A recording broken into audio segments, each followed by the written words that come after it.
there is a silence that lingers across the Pacific, as though the waves themselves guard a memory too vast to be spoken.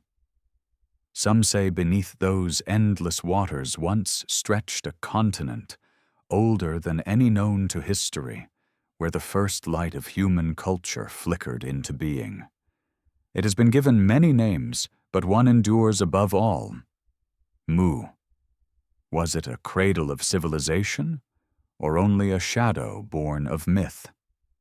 In the late 19th century, Augustus Le Plongeon, studying the ruins of the Maya, claimed he had uncovered traces of a primeval land that had sunk long before Egypt and Mesopotamia rose. His vision was dismissed by scholars, yet it spread like wildfire, weaving into the imaginations of explorers, mystics, and seekers of lost worlds. Later, James Churchward expanded the tale, writing of clay tablets from India that spoke of Mu as the motherland of humanity, a place where advanced knowledge and spiritual wisdom once flourished before vanishing into the sea. Is it possible that the fragments of forgotten texts, scattered myths from Polynesia to the Andes, and the inexplicable alignment of megalithic ruins are not coincidences, but whispers pointing back to a single origin?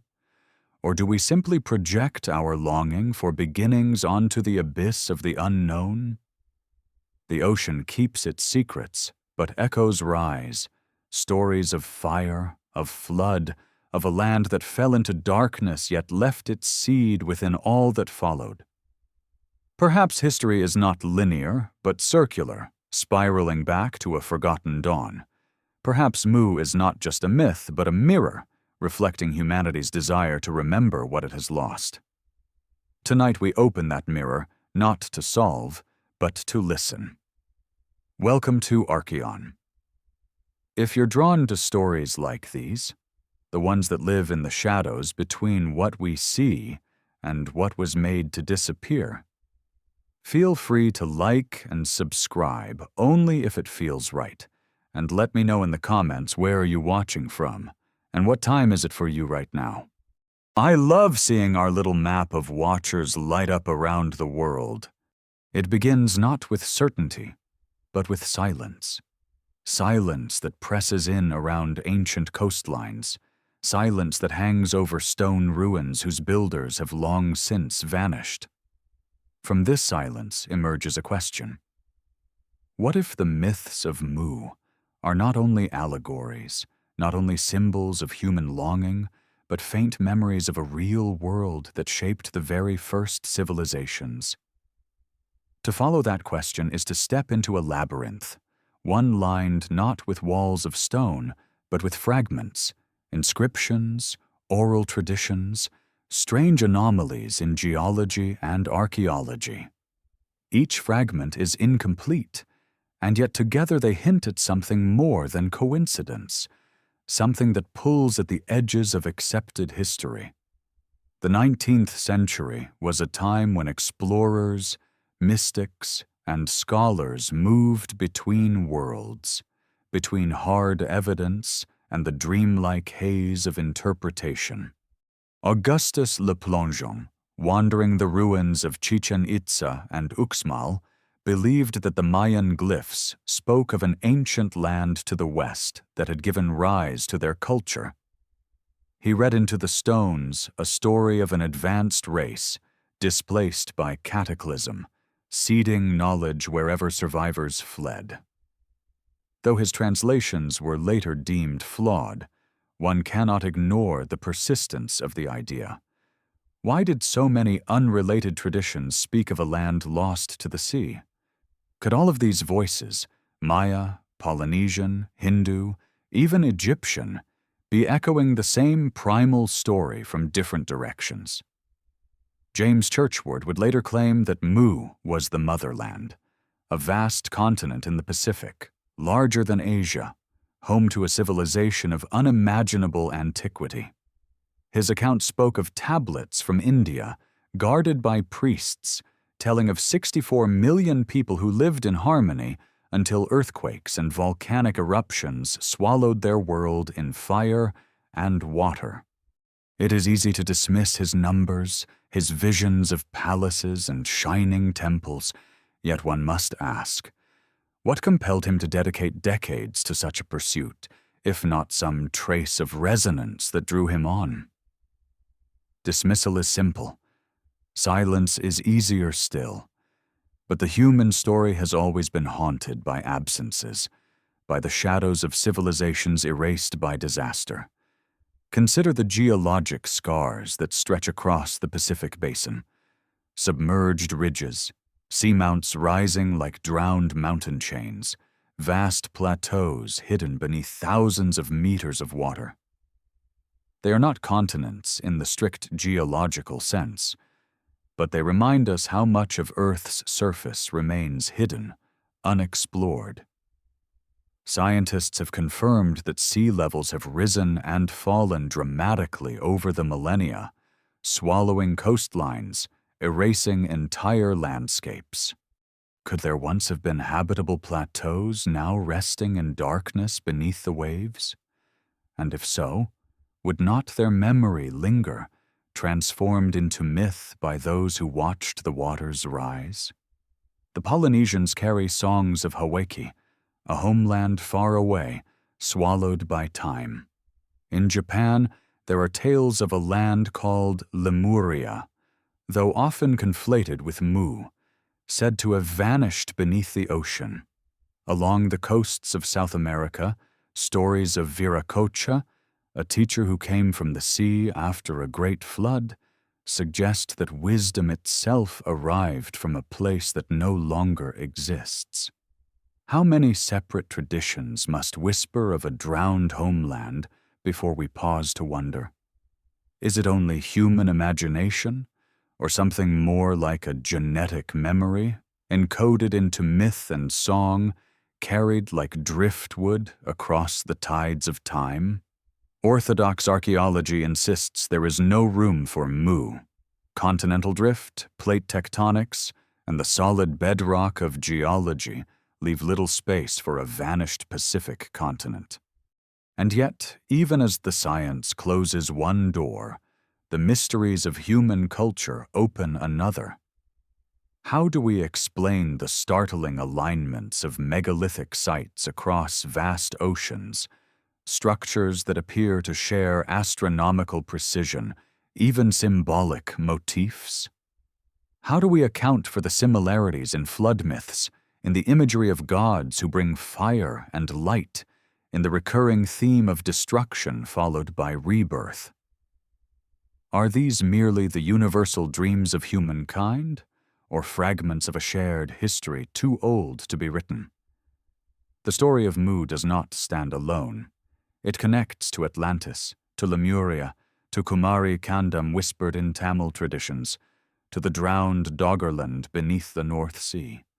Again and again, the earth shifts, waters rise, and memory is forced underground. What surfaces are riddles, faint traces left behind in unexpected places.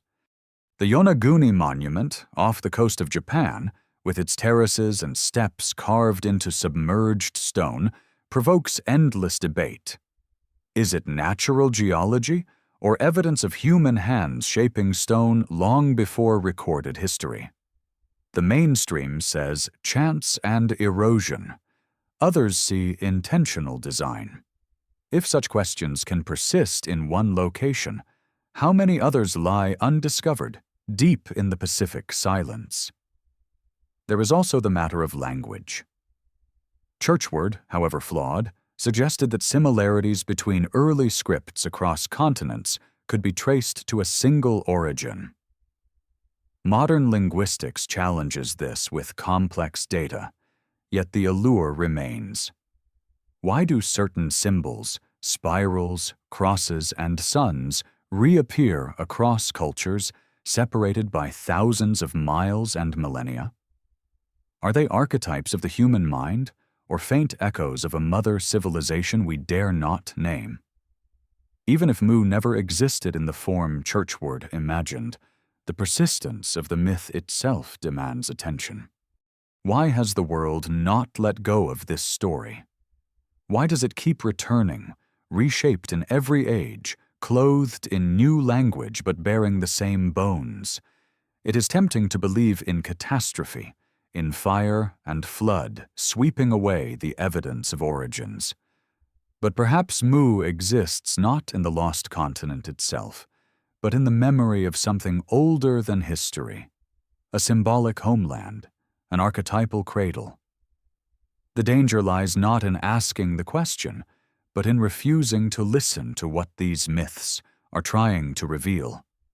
Perhaps the ocean floor holds no cities, no palaces of stone, but the myths themselves contain truths encoded in narrative, truths about cycles of destruction, survival, and rebirth. And so the enigma lingers, suspended between science and story.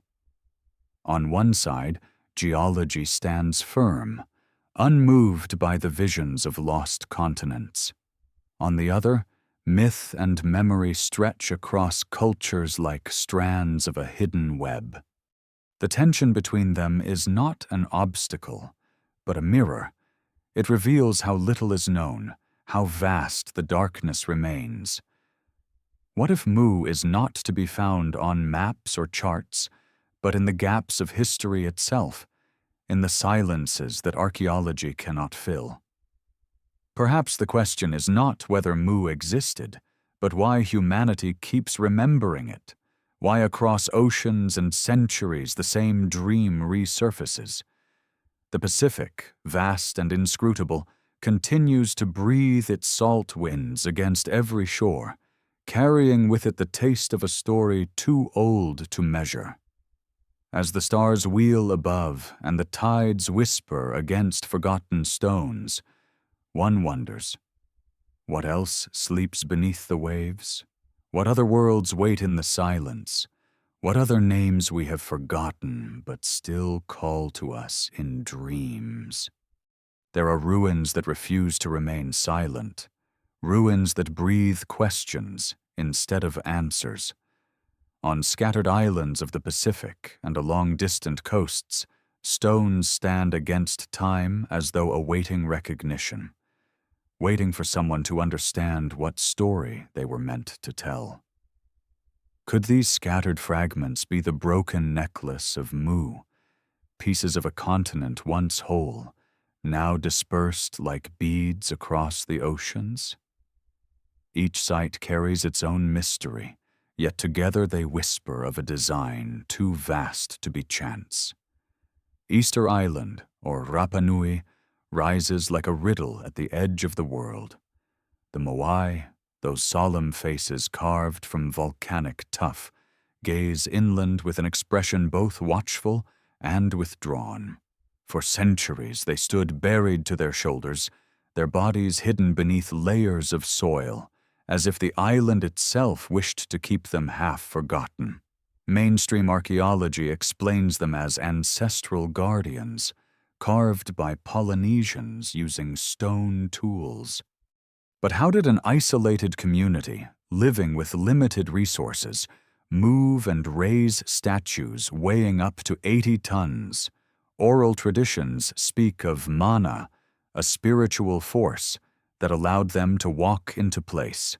Could this mana be a memory of lost techniques, technologies known before the flood, passed down from a civilization like Mu?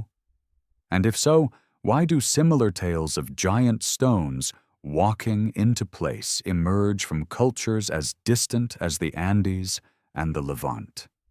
Further west, Nan Madol lies scattered over islets in Micronesia, its canals threading through basalt structures often called the Venice of the Pacific.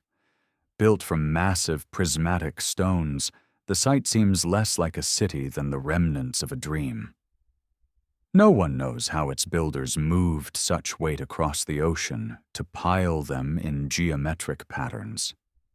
Legends speak of twin sorcerers who summoned the stones with chants, an echo perhaps of real methods lost to time.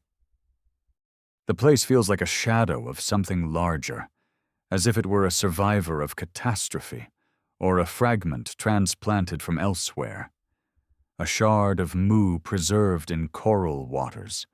To the south, on the islands of Tonga and Samoa, trilithon gateways rise unexpectedly, standing stones reminiscent of megaliths in faraway lands. How do we explain this resonance between cultures oceans apart?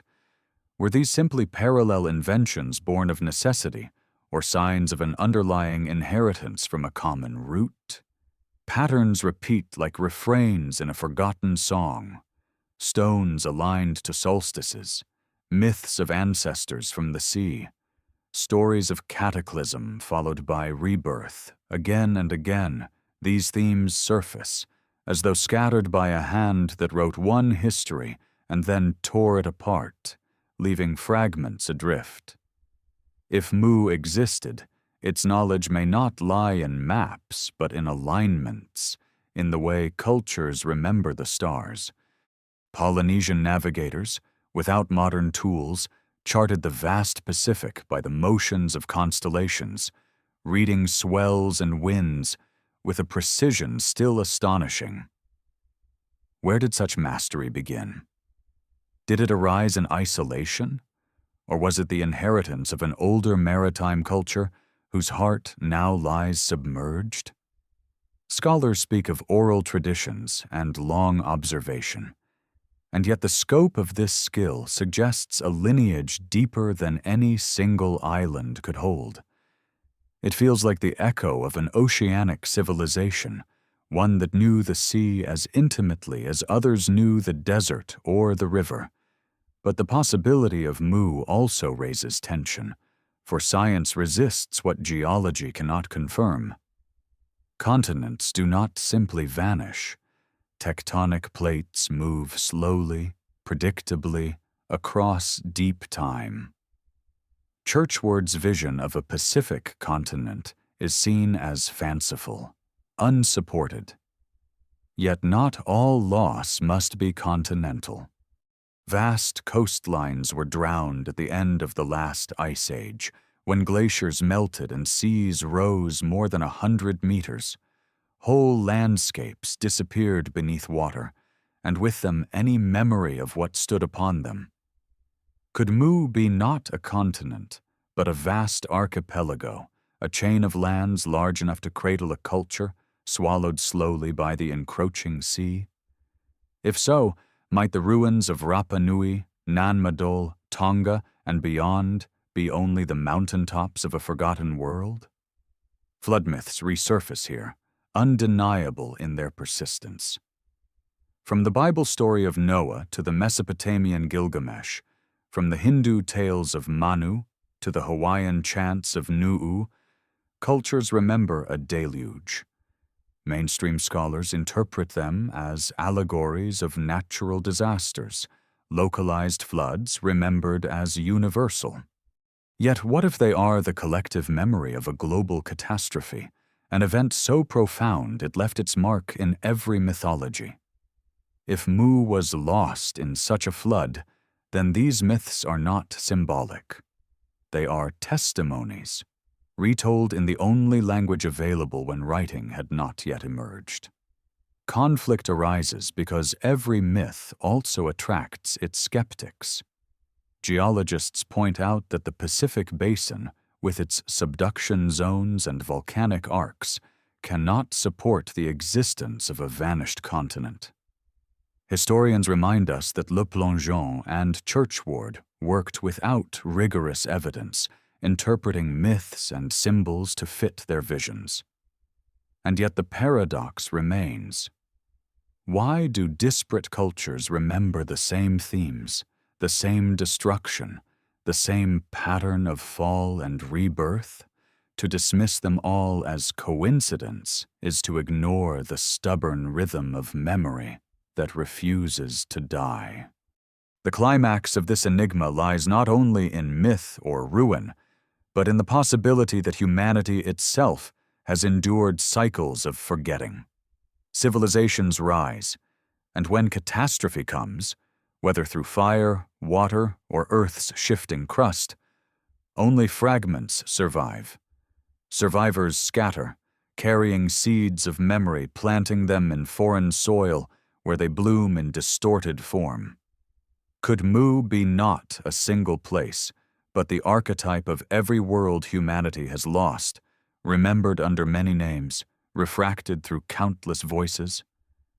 When the Pacific winds whisper over the statues of Rapa Nui, when the waves lap quietly against Nan Madol's canals, when the trilithon of Tonga casts its shadow under the stars, one senses not closure but invitation. An invitation to wonder whether we are looking at isolated anomalies or at the surviving edges of a greater whole. And if the ocean holds the rest, then perhaps it also holds the memory of who we once were before forgetting. The ocean does not hurry to reveal. Its silence is patient, stretching across centuries, erasing yet preserving, burying yet whispering. As the night deepens and the stars drift slowly westward, one is left to ask, are these stones merely remnants of forgotten tribes? Or are they the scattered fingerprints of a vanished cradle? If the truth sleeps beneath the waves, will it ever awaken? Or must humanity learn to listen to silence before it remembers? There are patterns in the earth that suggest stories too large to ignore. Not the lines of maps we draw today, but deeper marks, etched in stone and soil, in fault lines, and in memories passed down through chant and myth. The possibility of Mu lingers not only in legend, but also in the strange puzzles of geology and archaeology that continue to resist explanation. What if these are not isolated mysteries, but fragments of a once unified narrative, glimpses of a chapter torn from human history?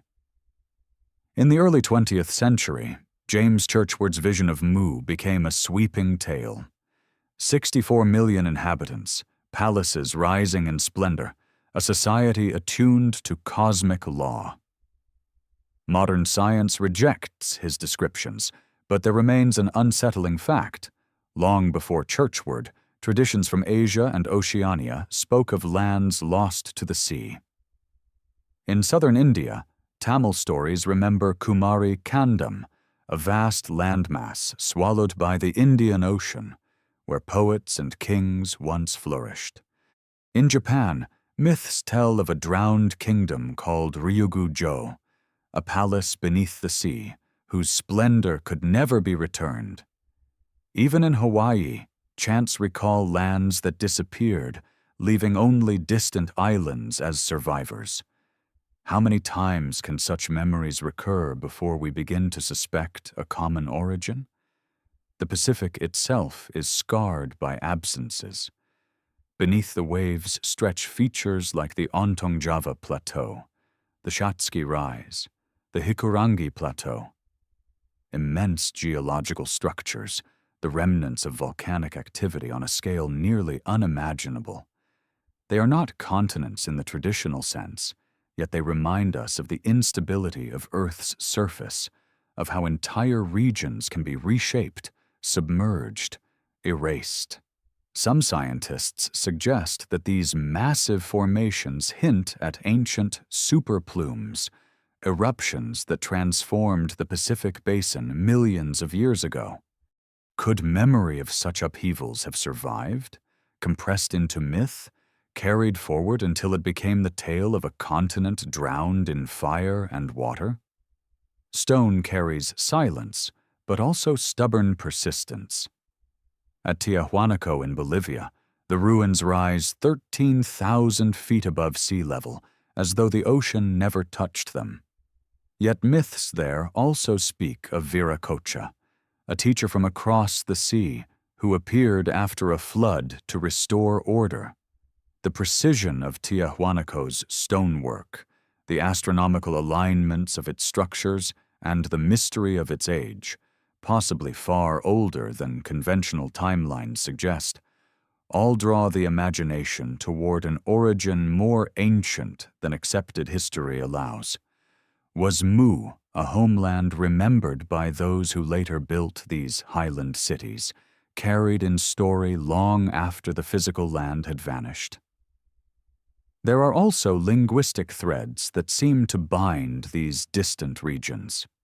Certain Polynesian words find resonance in ancient American tongues, suggesting contact across vast distances.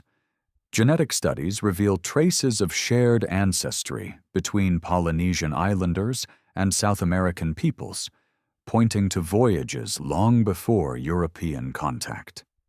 Could these genetic and linguistic echoes be remnants of a time when a maritime culture, perhaps Mu itself, spread its people and ideas across the oceans, leaving behind only fragments when the heart of their world was lost?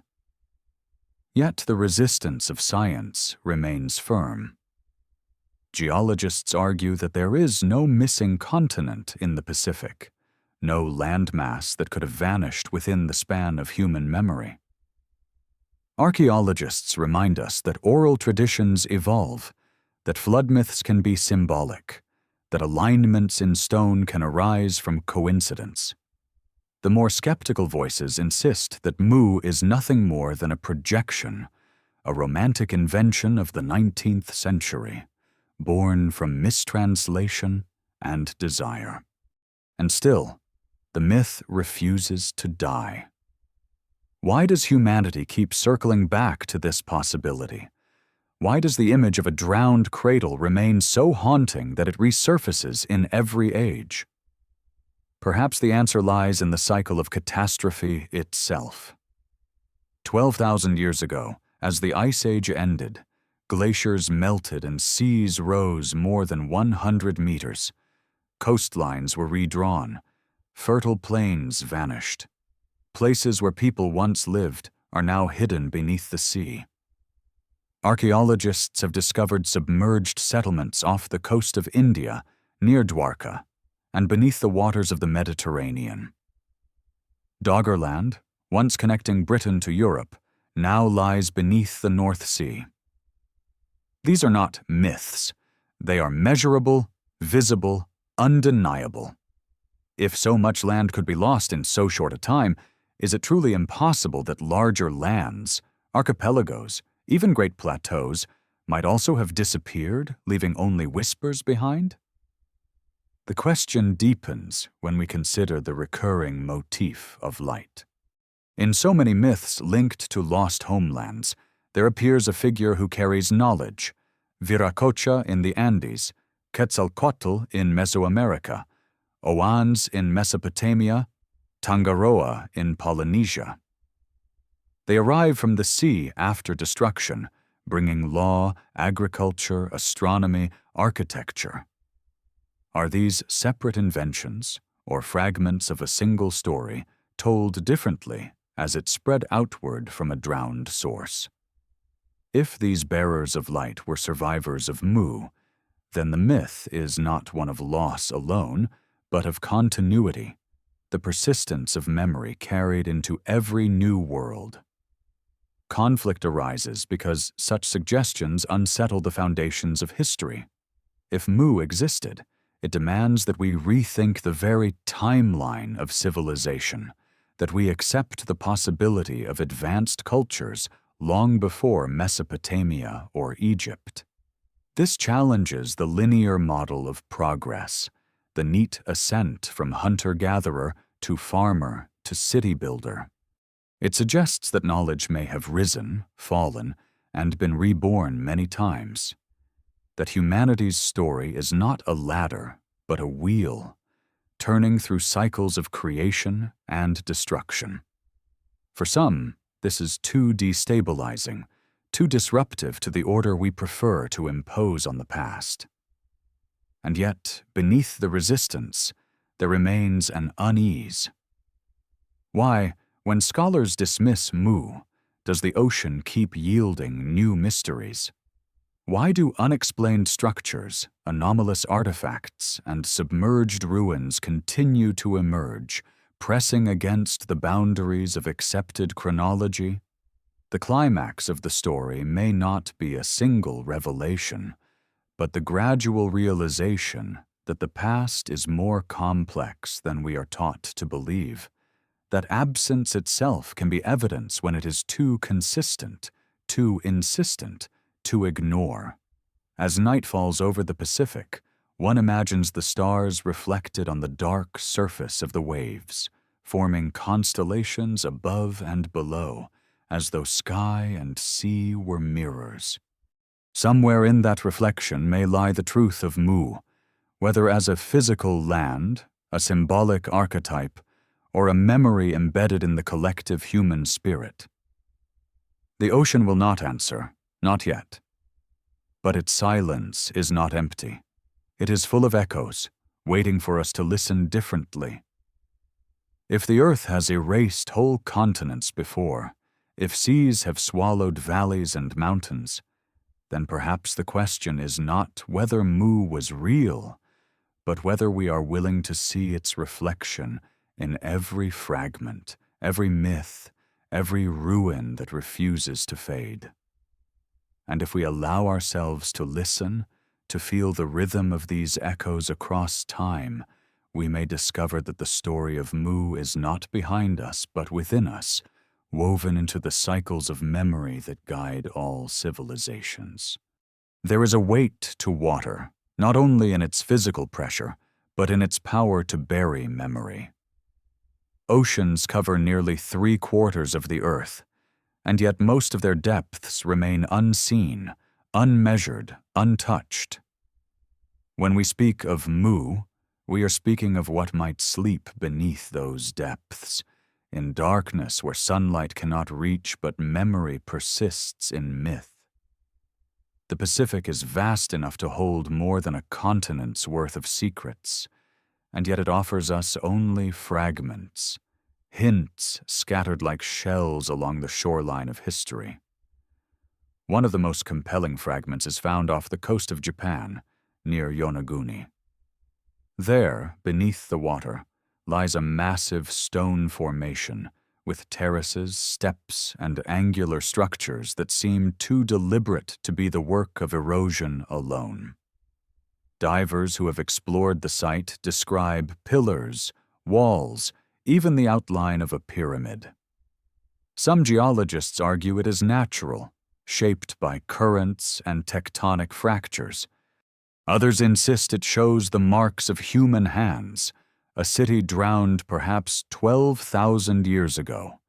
If the latter is true, it rewrites the timeline of civilization, placing organized stone construction long before the rise of Sumer or Egypt.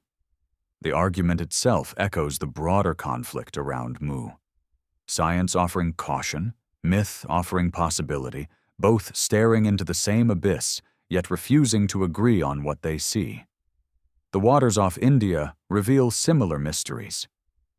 Near Dwarka, archaeologists have found submerged structures stretching across kilometers of seabed. Pottery, sculptures, and tools suggest habitation thousands of years ago, some older than the Harappan civilization. Local traditions had long spoken of a sacred city swallowed by the sea, home to Krishna. Once dismissed as legend, those stories now find unexpected confirmation beneath the waves. Again, the pattern repeats. Myth speaks of loss. Archaeology stumbles upon its traces, and the silence between them becomes a question. How many more such cities lie hidden in the oceans, unnamed and unstudied, because no one dares to connect them to the larger story of what might have been? If Mu was a cradle, then its legacy may not rest in ruins alone, but in knowledge that seeped outward. Consider the sudden appearance of megalithic cultures around the globe. Stonehenge in Britain, the pyramids of Egypt, the platform cities of Polynesia, the great stone spheres of Costa Rica. All built in widely separated times and places, yet all sharing an obsession with alignment, orientation, and the cosmos. They seem like independent inventions, yet together they create a resonance, as though each culture held a shard of a greater vision, a memory of a mother world that once unified earth and sky. Was Mu the source of this cosmic preoccupation, passing down its astronomical knowledge to survivors who carried it into every corner of the world? Some scholars dismiss such connections as diffusionist fantasy, preferring to see each culture as an isolated bloom on the tree of humanity. But the resemblances gnaw at the imagination. Why do so many myths describe gods or teachers descending after a flood, offering agriculture, law, and star lore? Why do so many structures orient themselves to solstices and equinoxes, as if remembering a forgotten calendar? The evidence may not be conclusive, but it is persistent, stubborn, like a tide that cannot be held back. Conflict sharpens when science and story collide. The theory of plate tectonics tells us continents are stable, that they do not simply vanish into the sea within the time of human memory. If Mu existed, it would have been in a form less than a continent, an archipelago, a plateau, a chain of highlands that slowly slipped beneath rising seas. To scientists, Churchward's Mu remains a fantasy, a dream embroidered with numbers too vast and visions too grand. Yet one must ask, what do we lose when we dismiss dreams so quickly? Might there be a kernel of truth wrapped in exaggeration? A memory distorted but not destroyed? Climactic questions emerge when we look at the sudden leaps in human culture. Göbekli Tepe in Turkey, for example, stands as a site 10,000 years old, filled with carved pillars aligned to the sky, long before writing or farming supposedly began. Where did such knowledge come from? Was it born in isolation, or carried from elsewhere, from survivors of a world erased? If human culture could rise so suddenly in Anatolia, is it so unthinkable that similar knowledge once thrived across the Pacific, erased by flood, remembered only in fragments? The possibility hovers, unresolved, like a star seen from the corner of the eye, vanishing when stared at directly, but always returning to vision when the gaze softens. The lullaby of this enigma lies in its persistence. The ocean continues to sing its wordless song, carrying whispers of drowned worlds on its waves. Myths survive not because they are exact, but because they hold something essential, something too important to forget. Even if Mu never existed as a continent, perhaps it exists as an idea, an archetype of loss and rebirth that humanity must carry. Every flood myth, every ruin, every echo of a drowned city becomes part of the same tapestry, a reminder that what is lost may not be gone, only hidden. Night descends, the Pacific stretching dark and endless. Beneath its surface lie ridges, valleys, and mountains we have never seen, and perhaps within them the remains of a world once alive with voices. We do not know if Mu sleeps there. We only know that we cannot silence the question. What if all civilizations are not separate branches, but roots from the same buried tree, still reaching upward through water and time? And if so, then every myth of flood and fire may not be only a story, it may be the echo of our own forgotten beginning. The ocean is a patient archivist. It holds not only bones and broken shells, but also landscapes, temples, and memories swallowed whole. To imagine Mu is to imagine the sea as both a grave and a library, one that keeps its volumes sealed in silence, waiting for the currents of time to turn its pages. and yet fragments drift upward. Stories, ruins, alignments, whispers that refuse to vanish. They gather like pieces of a shattered mosaic, urging us to wonder whether they once formed an image of a world that was lost before history began. Among the fragments are the myths of fire and water, which appear everywhere, as if stitched into humanity's earliest memory. The Pacific Islanders speak of lands torn apart by flame, sinking beneath waves. The Hopi recall a series of worlds destroyed by fire, flood, and Earth's shifting, each followed by renewal. In Hindu tradition, the flood that overtook Manu becomes the threshold of a new age, guided by divine intervention. If these myths are only allegory, why do they converge so closely across cultures separated by oceans and centuries? If they are memory, then whose memory do they preserve?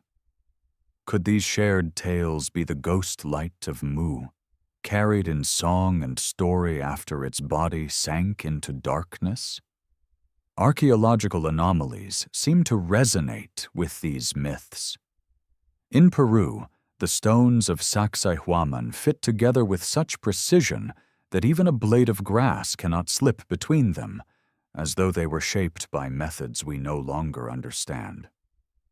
In Egypt, the Great Pyramid rises with mathematical and astronomical perfection that still sparks debate.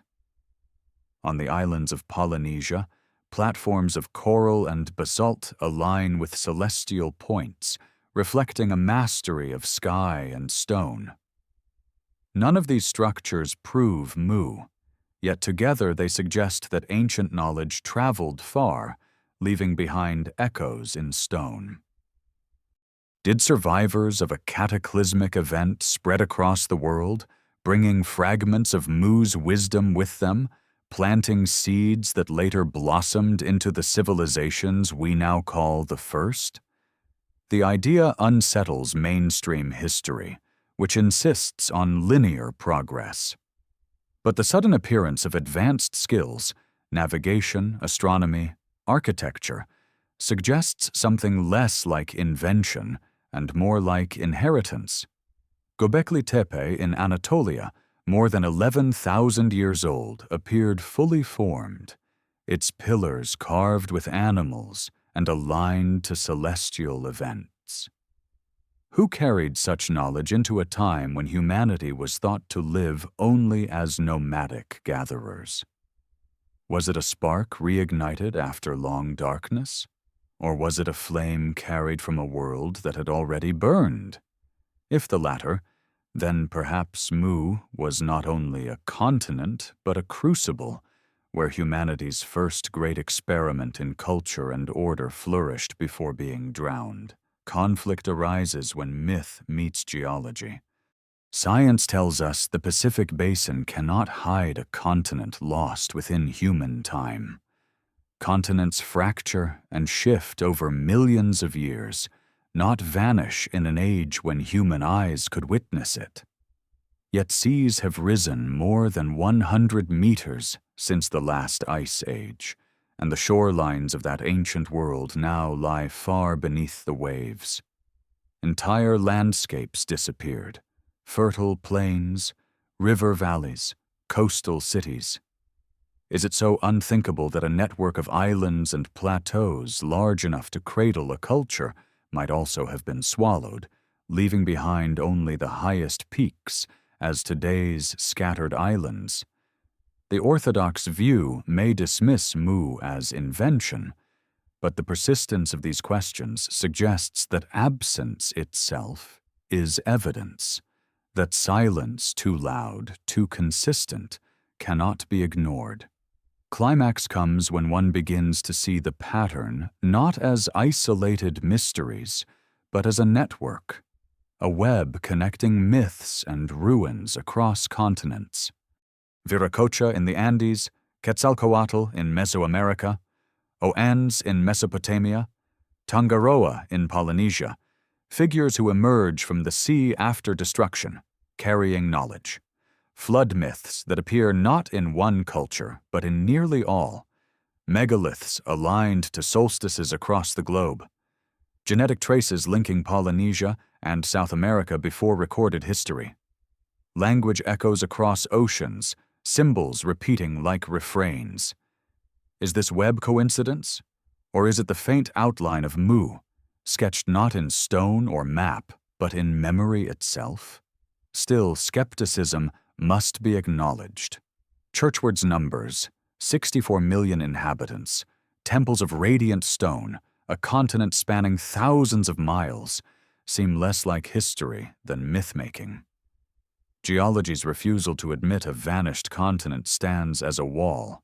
Archaeology warns against weaving too much from too little. And yet, even skepticism cannot erase the allure of the story. Perhaps Mu is not a continent at all, but a name we give to the forgotten. Perhaps it represents the memory of cycles, civilizations rising and falling, knowledge gained and lost, humanity forced to begin again and again after each catastrophe. What Mu offers, then, is not certainty, but perspective. It whispers that history is not as linear as we imagine, that our beginnings may be older, stranger, more fragile than we allow.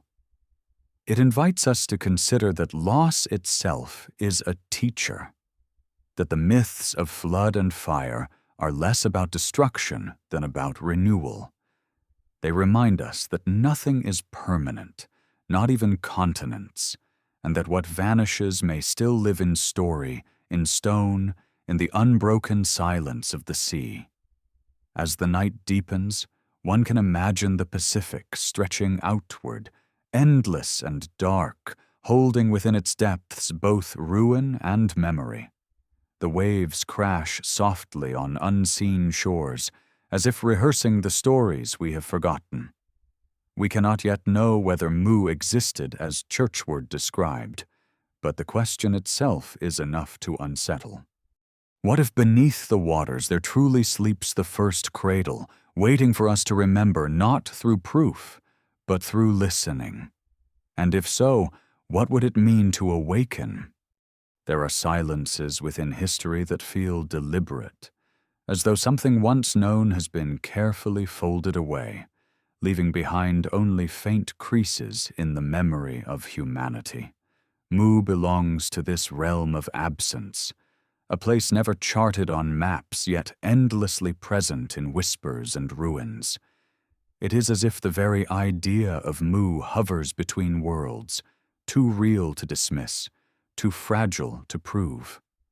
And when one listens closely, those silences begin to thrum with a strange insistence, a rhythm that beats through myth, geology, and human longing alike. Consider how the human story seems punctuated by interruptions. Just when cultures appear to rise, catastrophe intervenes. The Younger Dryas, a sudden cooling about 12,000 years ago, reshaped climate and drowned coastlines.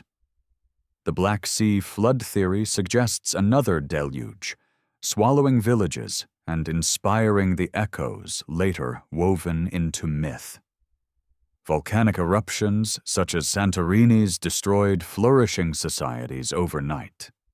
The Earth has always been restless, and human memory has always been marked by trauma.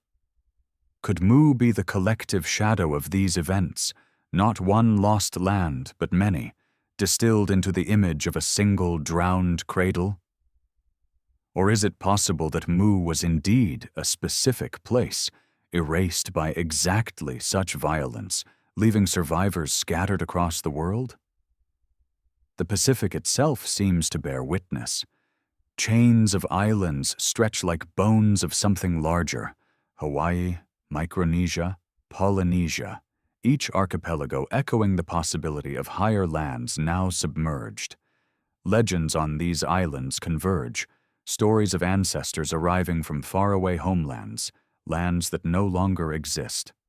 On Rapa Nui, the memory of Hiva, a place across the sea, remains central to tradition. In Samoa and Tonga, ancestral stories also speak of lands lost, of migration forced by disaster. They do not describe continents vanishing in the blink of an eye, but they recall fragments, shifts, a slow erasure that left only peaks above water.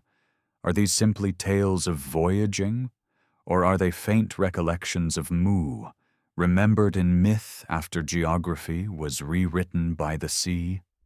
The resonance of Mu is not confined to the Pacific. In Egypt, the priests who spoke with Solon told of a civilization older than their own, destroyed by water.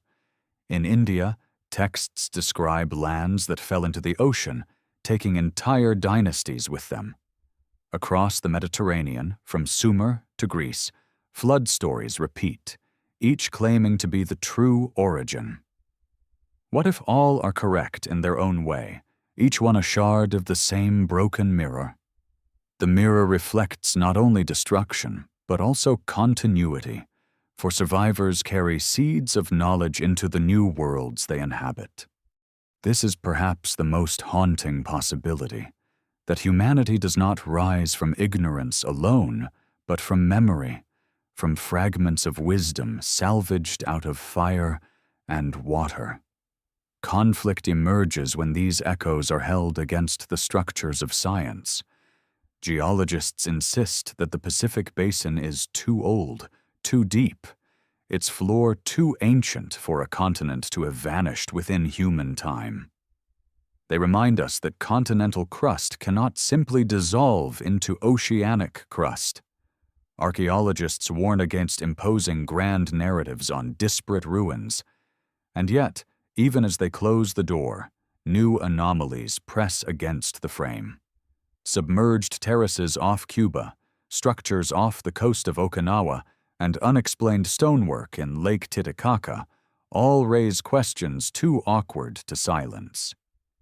These sites may not prove Mu, but they suggest that much of what we call the known world is only a fraction of what once existed. The climax of the enigma appears when one threads these pieces together.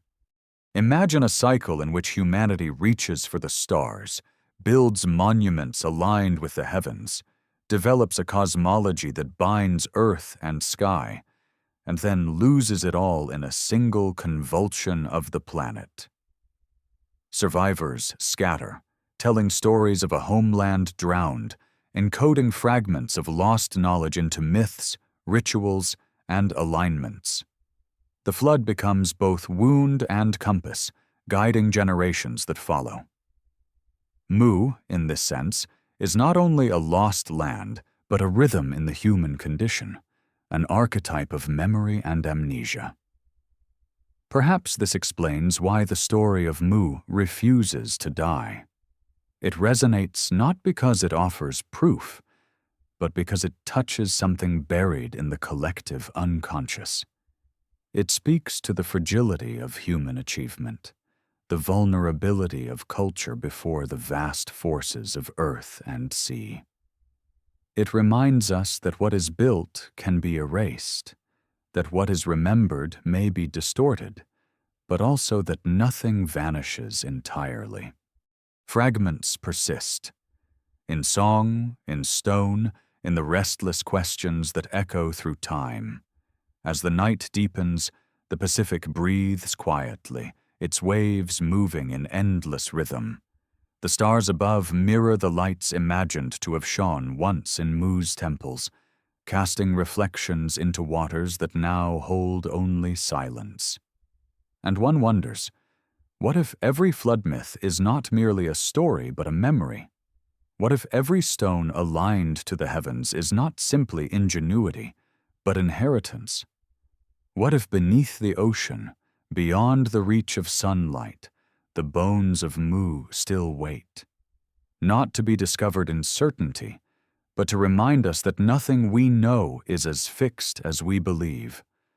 There are moments in history when the earth itself seems to speak, when mountains shift, seas rise, and fire bursts forth to erase the works of centuries in a single night. The memory of such cataclysms lingers like smoke, carried forward through myth, religion, and rumor. Mu may belong to this memory, not as a single event, but as a recurring echo of disaster, a drowned world preserved in fragments. The question is whether these fragments are merely symbols, or whether they hint at something tangible, an origin point of civilization that the oceans swallowed, yet humanity could not forget. Volcanoes have always been storytellers of destruction. The eruption of Krakatoa in 1883 sent shockwaves around the world, darkening skies, altering climates, and leaving entire islands transformed. Imagine such an event magnified, multiplied, spread across a vast chain of islands. Oral traditions in Polynesia describe lands breaking apart, burning before sinking into the sea. Could such eruptions have erased a homeland, leaving survivors to scatter across the Pacific? Even in recorded history, the eruption of Santorini destroyed the Minoan world, reshaping myth into the legend of Atlantis. If history remembers that, why should we dismiss the possibility that Mu too was destroyed by fire and flood, remembered not through chronicles but through myth? The Pacific is restless with scars. Earthquakes rattle its edges, tsunamis roar across its expanse. Entire communities live in constant awareness of the sea's power to both sustain and destroy. In Japan, legends of Namazu, the giant catfish beneath the earth, embody this awareness, its thrashing said to cause earthquakes and tidal waves. In Hawaii, Pele is the goddess of fire and lava, shaping and destroying land. These myths are not only metaphors, but responses to geological realities. If Mu was ever real, its destruction would have been sudden, violent, unforgettable. Perhaps that is why its memory endures. It was not simply a land lost, but a world consumed in spectacle. Its death so vivid that no story could fail to carry it forward. Evidence of sudden upheaval appears in stone. In the Andes, Pumapunku displays blocks of andesite cut with precision that seems far beyond its supposed era. Some weigh more than 100 tons, yet they are carved with interlocking designs like pieces of a vast machine. Scholars argue over their age, some suggesting they belong to an epoch older than the Inca. Could such work be the inheritance of a lost knowledge, carried inland after the destruction of a coastal homeland? In Egypt, too, anomalies persist. The Sphinx, weathered by water in ways that suggest reigns far older than the pharaohs. These mysteries may not prove Mu, but they remind us how fragile timelines are, how much is still uncertain. The web of myth spreads outward from these stones. Floods, fires, and exoduses recur in sacred texts. In the Bible, waters rise to cover the earth. In Mesopotamia, Utnapishtim builds a vessel to survive a deluge. In Hindu cosmology, Manu clings to survival guided by the fish, god Matsya. Each tale insists on destruction, followed by renewal, as though humanity must continually reset. Could all of these be local variations of a deeper event, one whose center was Mu? The imagery of the Ark, the chosen survivor, the divine messenger, all seem like archetypes formed out of shared trauma. Skeptics push back, reminding us that myths evolve.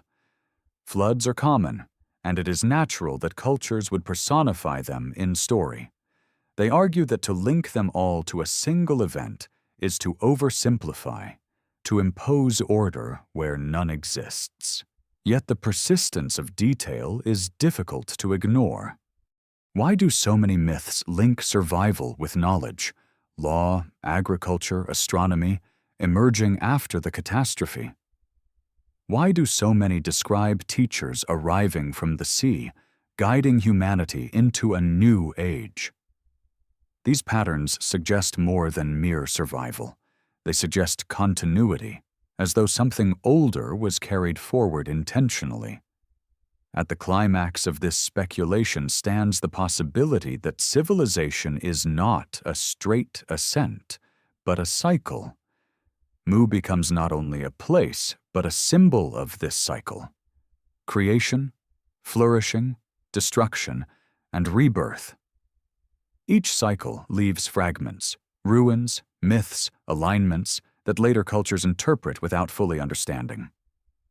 When we gaze at the moai of Easter Island, the megaliths of Tonga, the submerged steppes of Yonaguni, we may be seeing the remains not of isolated cultures, but of scattered survivors, each carrying a piece of Mu's legacy into their new world.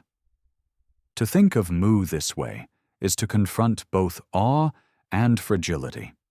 Awe, because it suggests humanity has risen before, reaching for the stars long before written history.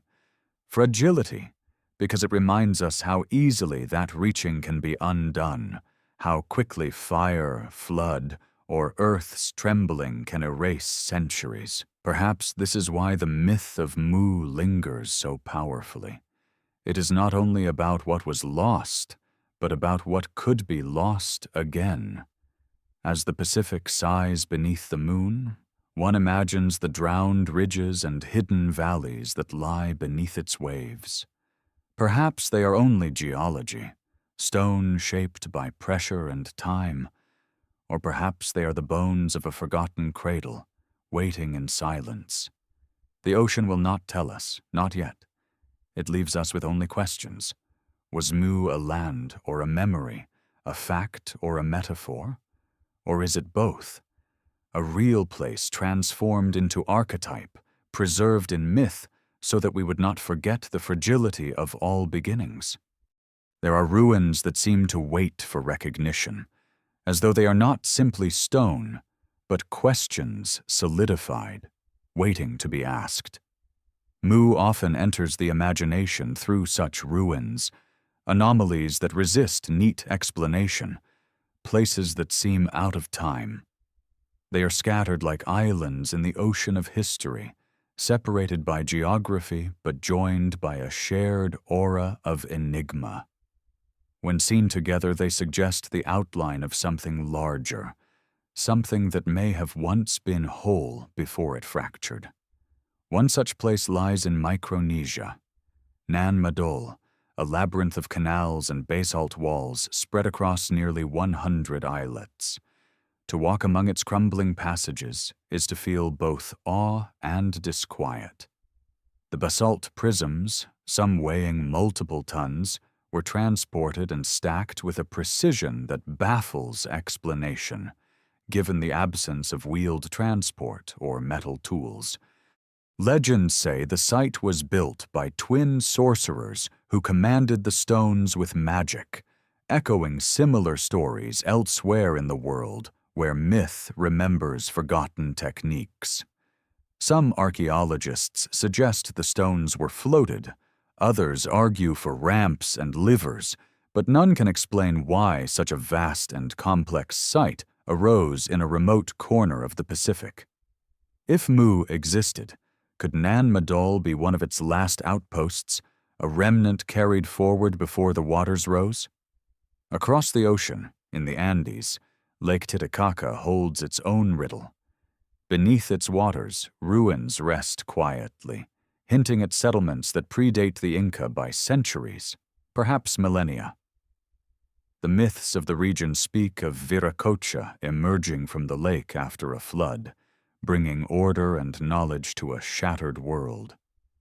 The stones of Tiwanaku and Pumapunku stand nearby, shaped with a mastery that seems to belong to a vanished age. Were these monuments the creations of survivors, rebuilding after a cataclysm, carrying fragments of Mu's legacy inland? Or are we simply seeing the human tendency to project meaning onto stone, to weave myth where the record is silent? The resonance deepens when we turn to the Pacific navigators. For generations, Polynesians crossed vast distances guided only by stars, swells, and winds. Their knowledge was not written but sung, embedded in chants that mapped the ocean like a living memory. This skill is astonishing even today, a mastery of the sea unparalleled in human history. Where did it begin? Was it born in isolation? Or was it the continuation of a maritime tradition stretching back to a time before the ocean claimed its lands? If Mu was real, perhaps it thrived not only as a continent, but as a culture of voyagers, its legacy surviving in the very techniques that allowed Polynesians to sail from Hawaii to New Zealand, from Tahiti to Easter Island. Orthodox history draws lines of separation, insisting on independent origins. Yet when we look across cultures, the similarities seem to weave themselves into a pattern too consistent to ignore. The trilithons of Tonga echo the megaliths of Britain. The pyramid forms of Mesoamerica recall those of Egypt. Symbols like spirals, suns, and crosses repeat across continents. Even flood myths share the same arc. A world destroyed, a few saved, a teacher emerging from the sea. Do we explain these as coincidences, as the inevitable product of the human mind seeking order? Or do we dare to wonder if they are remnants of a shared beginning, scattered memories of Mu refracted through time? The conflict becomes sharper when science demands hard evidence. Geologists remind us that the Pacific's ocean floor is ancient, that no continent could have vanished in the span of human memory. Archaeologists warn against seeing diffusion where none exists, against forcing connections between cultures that never touched. And yet, this insistence on separation feels strangely at odds with the evidence of connection that keeps surfacing. Genetic traces linking Polynesians with South Americans, chicken bones in Chile predating European contact, sweet potatoes traveling across oceans centuries before Columbus. These are not myths but facts, small but stubborn, suggesting that oceans may not have been barriers but highways. If knowledge traveled so widely, might it not have come from a source older still, a source now hidden beneath the sea? At the climax of the speculation lies the possibility that Mu was never only a place. It was an inheritance, carried by those who survived whatever destruction erased it. Survivors do not bring everything with them. They carry fragments, songs, skills, symbols, and stories.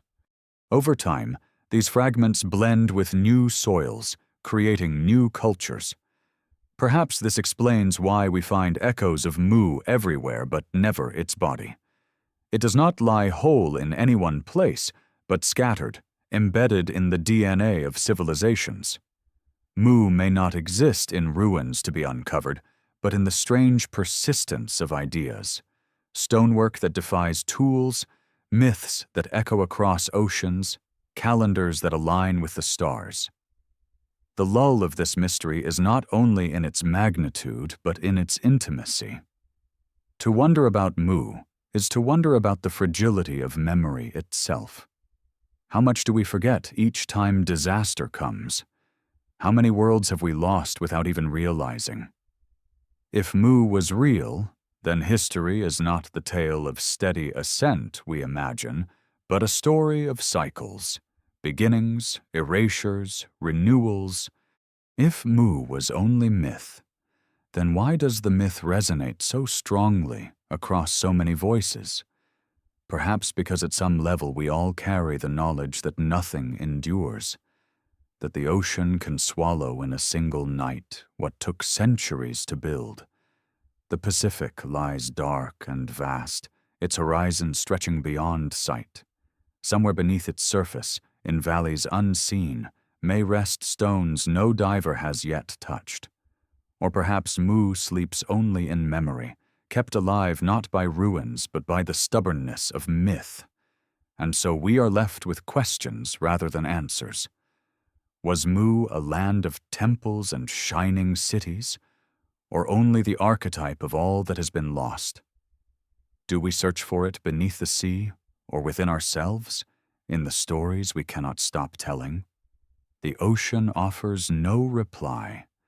It simply breathes, its waves repeating the rhythm of forgetting and remembering, as though it alone holds the key to the world before history began. There are questions that deepen the more they are asked, questions that do not vanish with silence, but grow heavier in its presence. Mu is one of these questions, not only because of what it might have been, but because of what it suggests about time itself. If it existed, then the story of humanity is not a steady climb from ignorance to knowledge, but a series of rises and falls, of civilizations born, erased, and remembered only in fragments. To contemplate Mu is to confront the possibility that history itself may be incomplete, a tapestry with entire threads missing, leaving us to guess the pattern from frayed edges. Among the frayed edges are the recurring figures who appear after catastrophe. From the seas they come, pale or bearded or luminous, carrying with them the arts of cultivation, astronomy, architecture, and law. In Mesopotamia, Oans emerged from the waters each day to instruct humanity before retreating to the depths each night. In Mesoamerica, Quetzalcoatl arrived as a teacher, gentle, bringing maize and calendars. In the Andes, Viracocha walked among the people after the flood, restoring order. The Polynesians tell of Tangaroa, who governs both sea and creation, guiding humans after storms of destruction. These figures are separated by continents and centuries, yet their roles are uncannily alike, bearers of knowledge after disaster. Could they be memories of Mu's survivors, scattered and mythologized as gods by those who received them? The Pacific Basin itself is marked with riddles. Beneath its waves lie mountain ranges larger than any on land, volcanic ridges stretching for thousands of kilometers. Most of this terrain has never been mapped in detail. Occasionally, sonar reveals structures that seem geometric, walls or terraces, though skeptics attribute them to natural processes.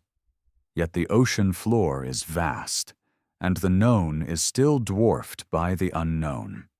Could entire landscapes remain unseen, their ruins covered by silt and coral, waiting for an age when curiosity and technology align to uncover them? Or is the true burial not in stone, but in memory, where the outlines of Mu linger only as echoes?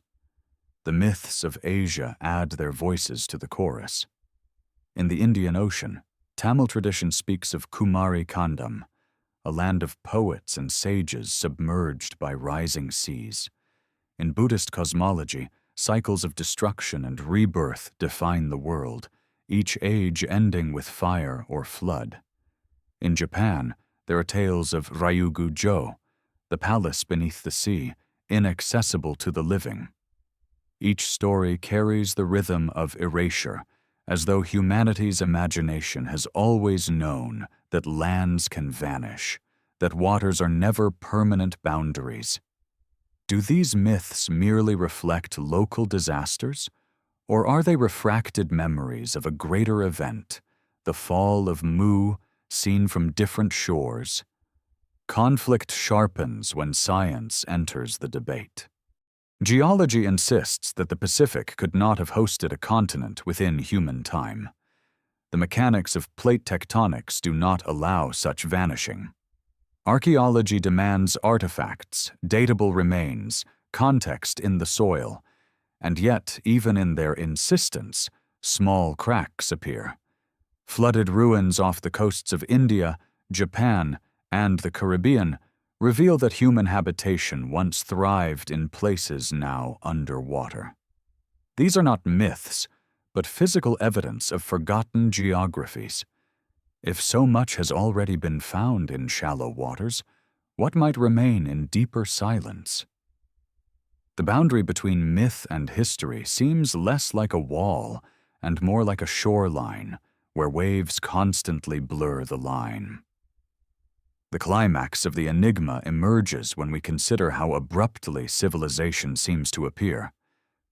Agriculture, monumental building, astronomy, all arise suddenly in multiple regions, as though planted rather than slowly grown. Göbekli Tepe stands as a monument to this paradox, its pillars carved and aligned 10,000 years ago, when humanity was thought to be only tribal and nomadic. Could such leaps be explained not by invention, but by inheritance, by fragments of knowledge carried from an older world, perhaps from Mu itself? If true, then our entire timeline may be less about progress than recovery, each age remembering a little more of what was once known. To imagine Mu is also to imagine fragility. If civilizations have risen and fallen before, what does that say about our present moment? The seas are rising again, glaciers collapsing, climates shifting. Technology offers us power, but it does not shield us from the Earth's vast rhythms. Perhaps this is the deeper lesson encoded in the myth of Mu. Not only that a great world was lost, but that loss is always possible. Myths preserve not only wonder, but warning. The ocean tonight lies vast and dark, its surface reflecting the slow drift of constellations. Beneath it may rest valleys we have never mapped, ruins we have never touched, bones of stories we only half remember. Or perhaps Mu exists only as an archetype, a memory that humanity carries because it must. Because to forget that worlds can vanish is to risk believing our own will endure forever. The ocean offers no answers. It only continues its rhythm, wave upon wave, silence upon silence, a reminder that what is hidden is not always gone, and that sometimes the deepest truths are those we cannot prove. There are ideas that live not because they are proven, but because they haunt. Mu is one of them. It survives not in textbooks or geological charts, but in myths, ruins, and the uneasy feeling that history is far older, stranger, and more fragile than we allow. To speak of Mu is to step into a twilight between science and memory, where stone whispers and water remembers, where the human imagination insists that what was lost might still echo in the present. By the 10th turning of this story, the question is no longer whether Mu was real, but why it remains impossible to forget.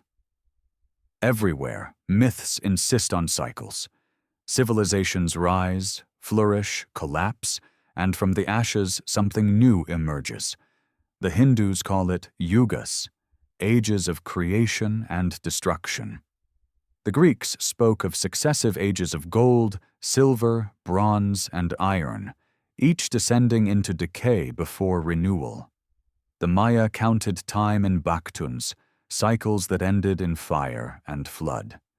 Could Mu have been one of these vanished ages, remembered not as allegory but as lived reality? If so, its absence is not silence but a turning of the wheel. One more age erased and folded into myth. Fragments of this possibility appear in unexpected places. In the Mediterranean, submerged ruins at Pavlopetri in Greece show streets, tombs, and houses 5,000 years old. In the Gulf of Cambay, off India's coast, sonar has revealed structures that may date back 9 millennia, far older than Harappa. In Japan, The Yonaguni monument continues to provoke debate, with its terraces and steps suggesting deliberate shaping. Each of these sites on its own can be explained as local, unique, accidental. But when seen together, they suggest a larger truth.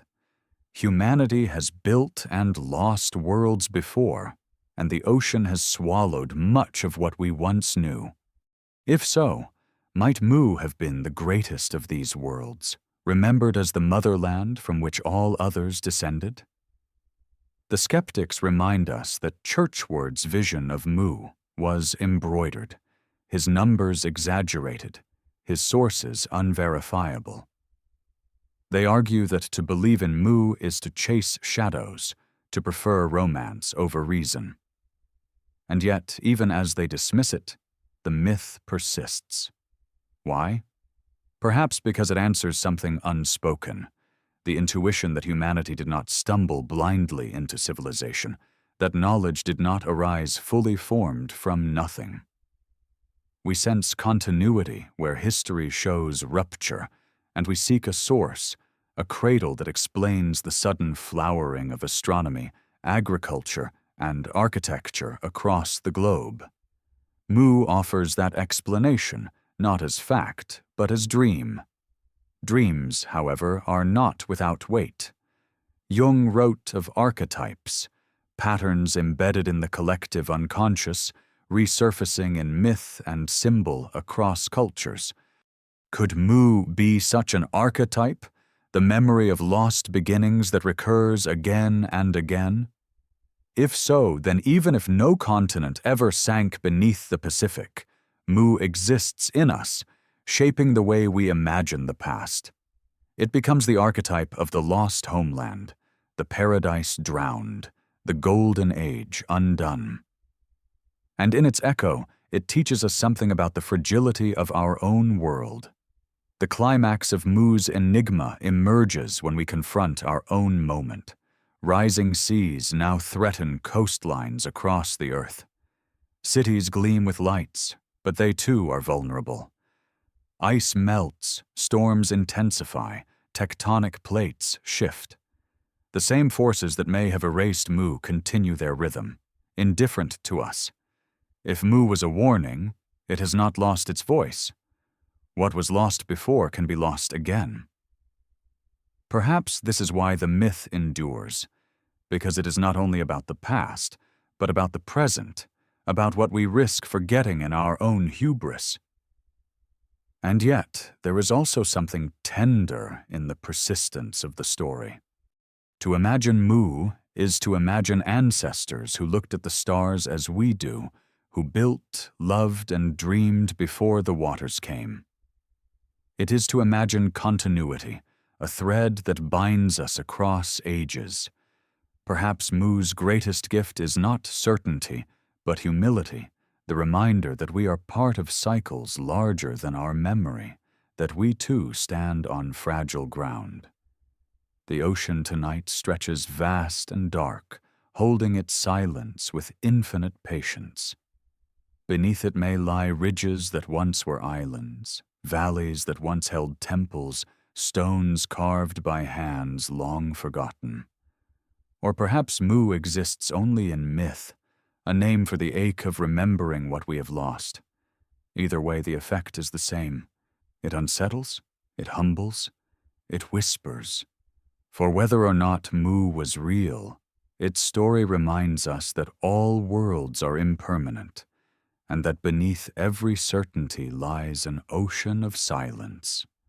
There are endings that do not close, but open.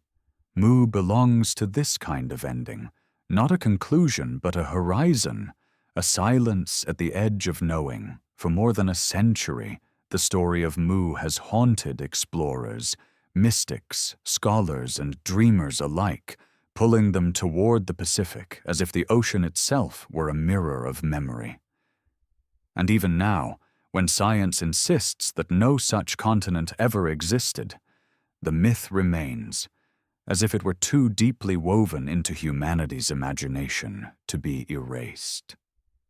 The final question is not whether Mu was real, but what it means that the world cannot let it go. The persistence of Mu suggests that memory is larger than evidence.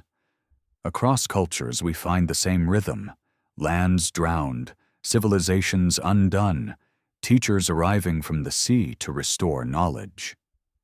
These stories span from the Andes to the Pacific, from India to the Mediterranean. Some may be allegory, some may reflect local disasters, but together they form a chorus too insistent to ignore.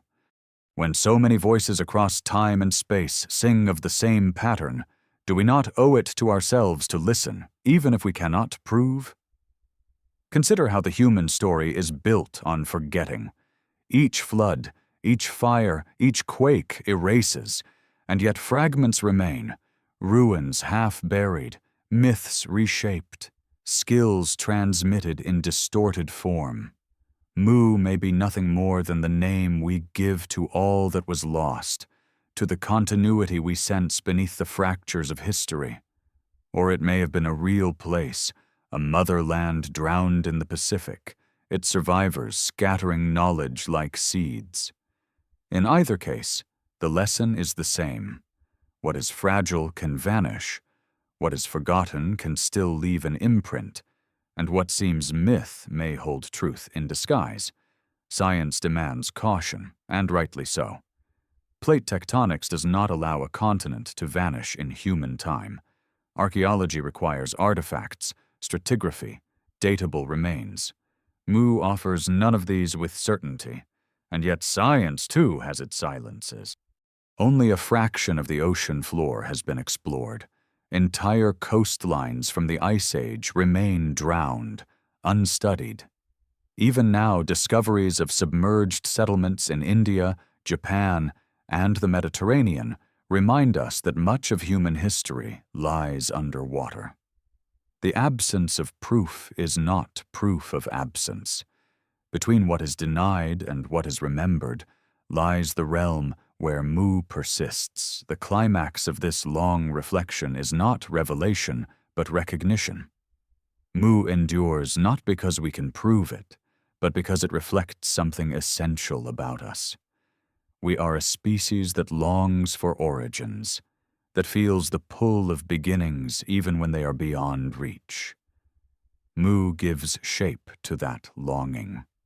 It is the archetype of the lost cradle, the drowned world, the cycle of creation and destruction that defines both Earth and humanity. To imagine Mu is to imagine ourselves within a larger rhythm, one in which we are not the first nor the last, but part of an ancient wheel that turns through ages. Perhaps this is why the story of Mu feels less like fantasy than like memory. Not a memory of maps and continents, but of fragility, of loss, of resilience. It reminds us that every city, every temple, every empire stands on borrowed time, that what rises may fall, and what falls may rise again in new form.